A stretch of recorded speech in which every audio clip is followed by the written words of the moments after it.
L'une des premières conséquences institutionnelles de la fin de la guerre est la création en juin 1945 de l'Organisation des Nations Unies.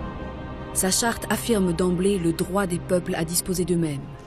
Et 3 ans plus tard, la Déclaration universelle des droits de l'homme proclame dans son préambule que les hommes doivent être protégés contre toute forme de tyrannie et d'oppression. Monsieur le Président, l'Assemblée générale des Nations Unies est sur le point de clore sa session en statuant sur le projet de déclaration que la Commission a voulu faire appeler Déclaration universelle des droits de l'homme. Je tiens à vous rappeler qu'en 1945, au moment de la création des Nations Unies, il n'y avait que 3 États indépendants africains.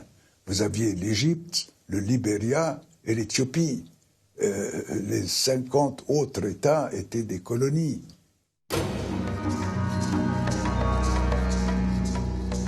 Au lendemain de la guerre, la carte politique de l'Afrique est inchangée, ou presque, bien calée dans ses frontières artificielles. Mais ce qui a changé dans cette Afrique apparemment immuable, c'est la mentalité des Africains.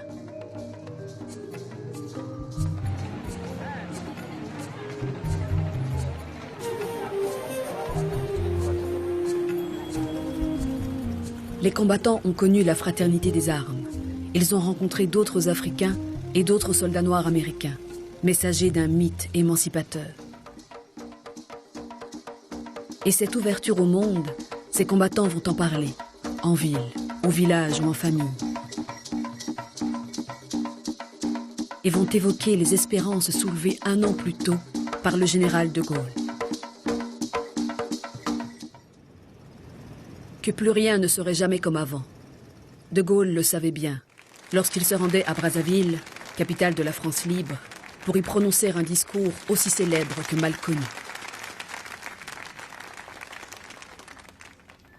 Nous sommes sûrs qu'aucun progrès n'est ni ne sera un progrès si les hommes qui vivent sur leur terre natale, à l'ombre de notre drapeau, ne devaient pas en profiter moralement et matériellement, si ce développement ne devait pas les conduire à un niveau tel qu'ils puissent un jour être associés chez eux à la gestion de leurs propres affaires.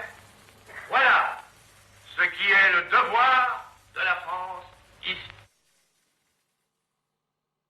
La guerre, qui est une accoucheuse de révolution, a créé une ambiance et a même éveillé un nationalisme, des revendications qui ne paraissaient pas évidentes ni normales autrefois, avant la guerre. Qu'il y a eu aussi Brazzaville, malgré ses restrictions, qu'il y a eu les condamnations.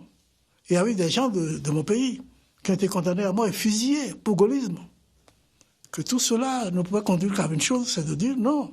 Après cette guerre, nous ne pouvons plus rester ce que nous étions. En Afrique française, avec l'abolition du Code de l'indigénat en 1946, les Africains obtiennent le statut de citoyens français et peuvent élire leurs représentants à l'Assemblée constituante, puis à l'Assemblée nationale. Ces élus, peu nombreux, sont loin de représenter le poids démographique de leurs électeurs, mais ils sont actifs. Affiliés aux 3 grands partis métropolitains, ils veulent s'en émanciper et créer un grand parti africain.